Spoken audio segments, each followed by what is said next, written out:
Hello everyone, today I'll be giving you the narration of WutheringWaves 1.1 story. Again, there will be some interpretation of my own thoughts added. However, since the story is fairly short, I'd like to give you all my thoughts on it at the end and answer some common questions that people have. Let's begin. We start this patch with a meeting between Rover, Yang, and Chi. Rover introduced them to little one that we will later call Abby. Abby is a gluttonous intelligent echo. Whether it's for food or frequency energy, it can eat it all. Rover and Abby share a symbiotic relationship. As it gets stronger, so does Rover. If Abby is hurt, so is Rover, and vice versa. It turns out, Abby cannot fully control its power, quickly draining its energy whenever it's outside Rover's body, and cannot use its power on command. Now Abby was given its name because it kept saying absolutely no, and Rover took 2 syllables and put it together. Although it didn't want to accept it at first, after some contemplation, it said a very significant name, Abraxas.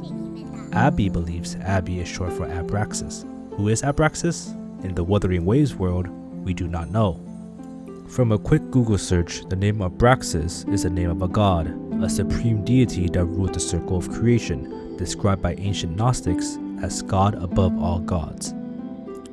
I cannot dive too deep into details of this because I'm not well informed enough to give you proper reasoning on how our Abby and the god Abraxas in mythology are related. One thing I know for sure, it solidifies my thought process on multiple mythos being incorporated into the game either through creature or character representation. Moving on, Rover parted ways with Yang and Chi and proceeded to wait for Jinhsi's return to ask her and Joy regarding Rover's memories. However, several days had passed and there was no answer. The night before, Rover had a dream of the past at Mount Firmament, unaffected by the time disorder and helping Joy fight the Tacit Discord. Rover heads to City Hall to find some answers, but does not find Jinhsi or Joy.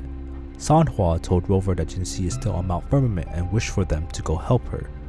Rover agreed and was instructed to meet a wayfinder that will help Rover on their journey. Arriving at the port southeast of Jinzhou, Rover meets Changli, who explained the current situation to them. Mount Firmament is currently in a time disarray. Spending a full day on Mount Firmament means 10 days have passed outside.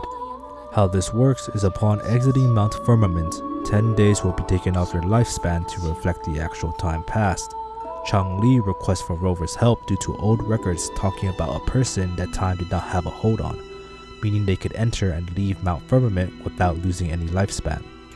Arriving at Mount Firmament, they found the flow of time inside the barrier has gone haywire. Some places speed up while other places slow down. Worst case scenario that upon leaving the barrier, a person can instantly turn into dust.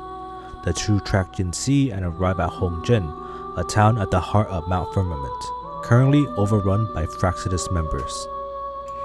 Following the traces of Jinhsi, they entered a hidden area behind the waterfall. This place was a refuge for the citizens of Hongzhen.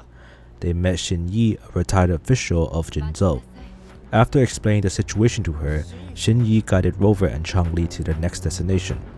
The two need to enter Truth Seeker's Pass, a Court of Savantes facility on Mount Firmament.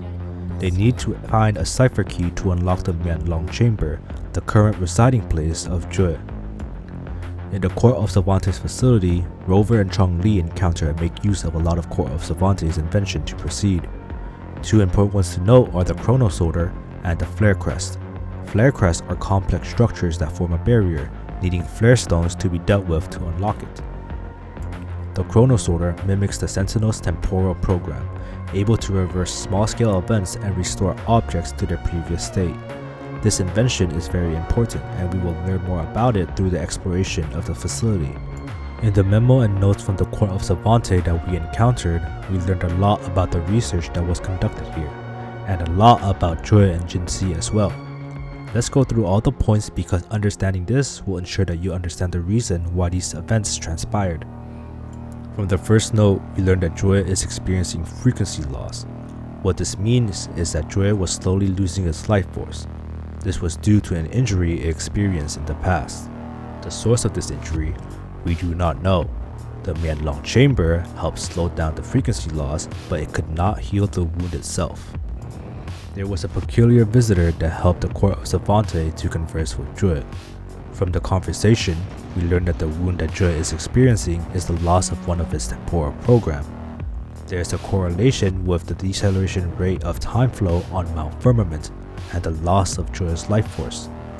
Jue was holding the temporal barrier back from spreading.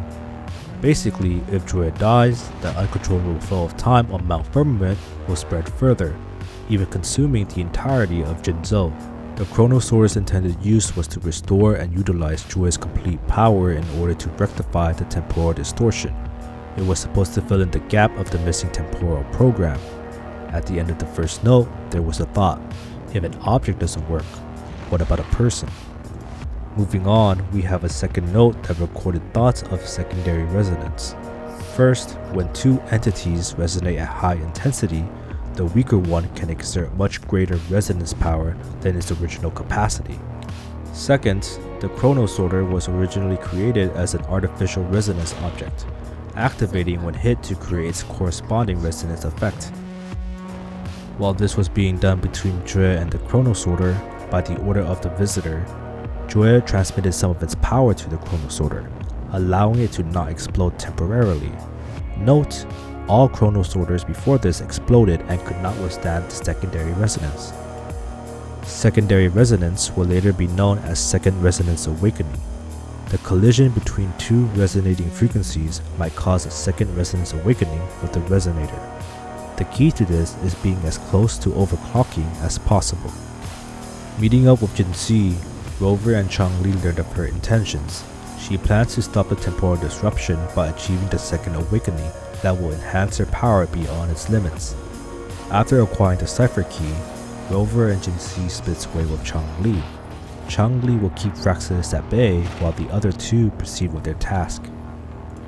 Rover and Jinhsi return to Hongjin to open the Mianlong chamber. From Xinyi, we learned that Fraxidus made use of the Court of Savante's research to trap Jue in the Mianlong chamber. Fraxidus modified the Chronosaur to work together to clash with Jue. After that, they used modified flare crests to form a special force field alongside the Chronosaurs to restrict Jue's movement, perception, and stopped it from replenishing its energy. As our duo proceeded throughout the Mianlong chamber to free Jue, we learned two important things. First, Jinhsi died once as a baby. Her cry gave off a resonance that attracted Jue to save her. Jue defied the laws of nature and reversed time to resurrect the dead. Second, we learned that Jinhsi actually possessed the temporal program that Jue no longer has. Another research note was found, and it was in regards to the peculiar visitor. I'm sure you've guessed it by now, but the visitor is most likely Rover from the past. The note was a researcher's thought on the visitor. They thought of the visitor not as a savior but an impartial observer.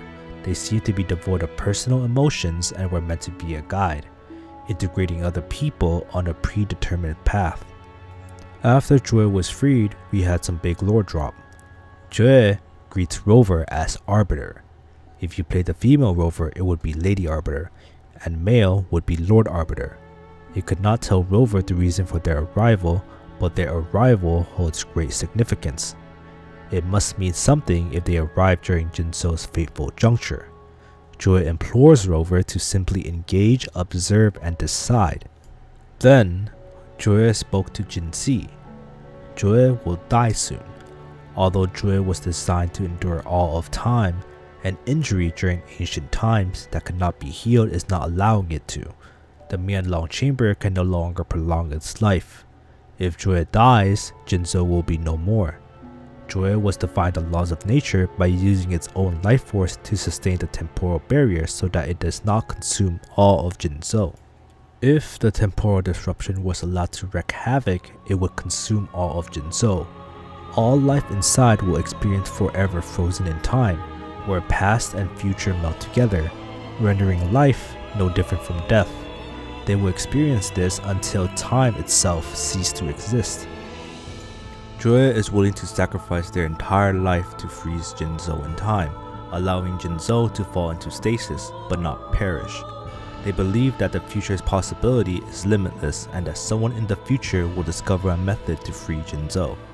This was the safest and most effective method that Joy came up with. Jinhsi doesn't agree. Jinhsi wishes to induce the second resonance awakening and invoke the temporal mandate to restore the flow of time. However, a single error will cause Jinhsi to overclock and be trapped within the fissures of time and relentlessly shredded and mended for eternity. Joy was against this and gave Jinhsi one last chance to allow it to freeze Jinzhou in time and ensure her safety as well.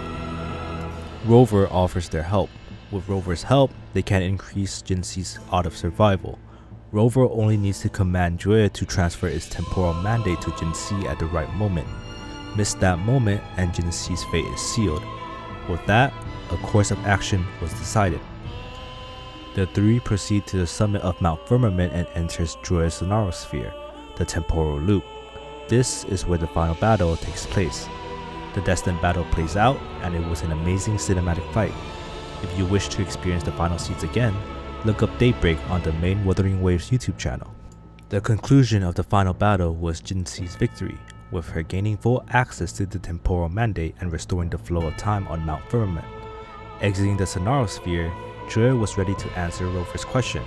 This is the big lore drop. Rover is Joy's former master. Joy could not answer why Rover lost their memories since it isn't omniscient, but its knowledge came from Rover of the past. According to Joy, Rover of the past established Jinzhou and tasked Joy with its safeguarding and its prosperity. Rover of the past wanted to participate in history to make choices and witness the development of civilization. Joy's title for Rover is Arbiter, meaning a person with ultimate authority over a subject. In this case, the subject is Joy. Joy is subjected to Rover's approval. To transfer the temporal mandate to Jinhsi, it still required Rover's command. With the transfer of the temporal mandate, the time distortion on Mount Firmament stabilized, and Jinhsi has fully assumed the mantle of leadership. Joy will be retiring and will only offer aid when it is truly needed. The people of Hongjin will still have a shortened lifespan if they leave Mount Firmament, but they are safe on the mountains. People not native to Hongjin can now leave and enter Mount Firmament as they please without any side effects. Joy sensed that there was something unusual about Rover's tacit mark. Abby was then introduced to Joy, and Joy feels that Abby is similar to it, but there are some differences. For Abby to reside in Rover's tacit mark, Rover must have granted it access intentionally. Joy proceeds to tell Rover to pay Blackshore a visit as it was the starting point of Rover's journey in the past. Rover returns to Hongjin as the ending credit plays. Afterwards, Frolova appears in a cutscene. They were observing Rover for their own plans. The second resonance awakening has power that rivals the Sentinels, and its research will help with their plan for complete control of the artificial resonator awakening process. Their trip was worth it, and their next course of action is to free Scar from jail. That was the summary of the 1.1 story for WutheringWaves. In my personal opinion, I thought it was really good. It was very slow in the first half, but really picked up during the second. The large amount of lore drop in this story was insane. I really enjoyed the exploration of the Court of Cervantes facility and the relationship between Joy and Jinhsi.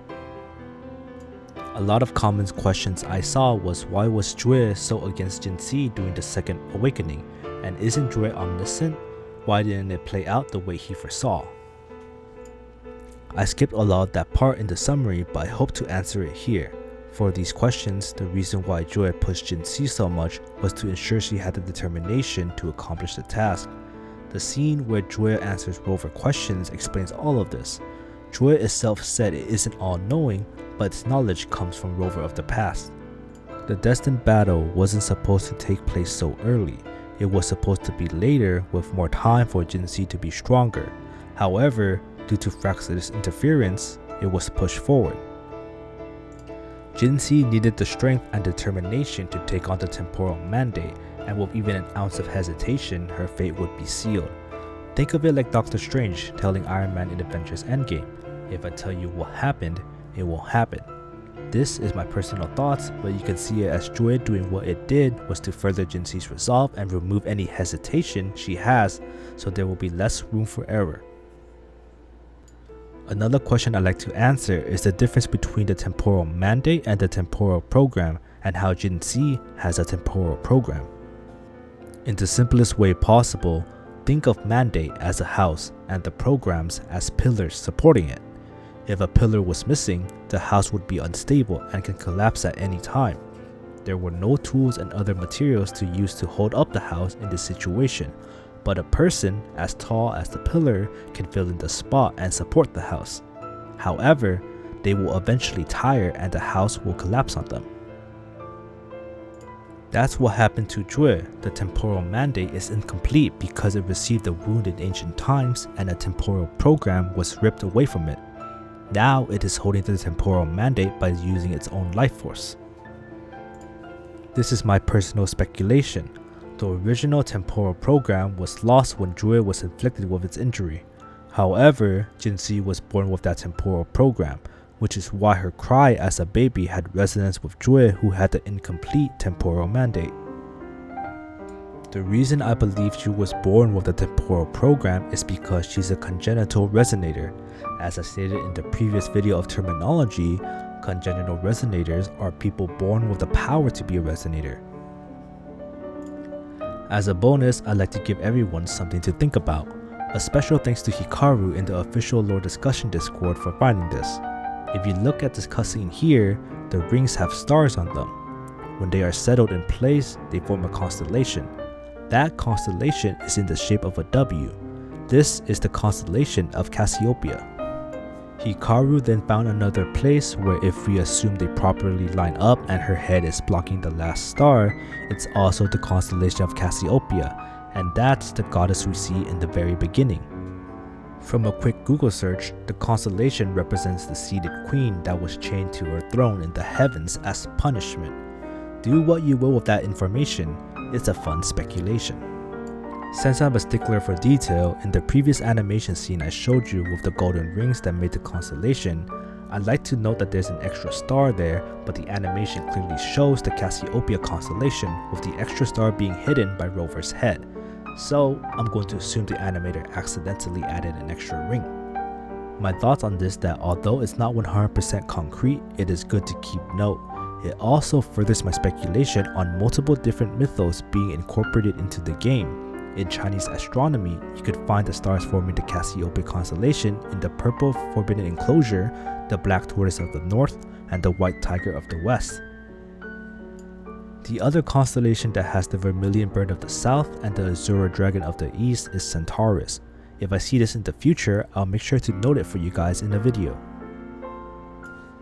I hope you liked the summarization of the 1.1 story as well as the extra explanation and snippet at the end. If you enjoyed the video, don't forget to leave a like and subscribe. If you have anything you want me to take a look at, let me know in the comments below. This is Jin checking out. I hope you look forward to my next video.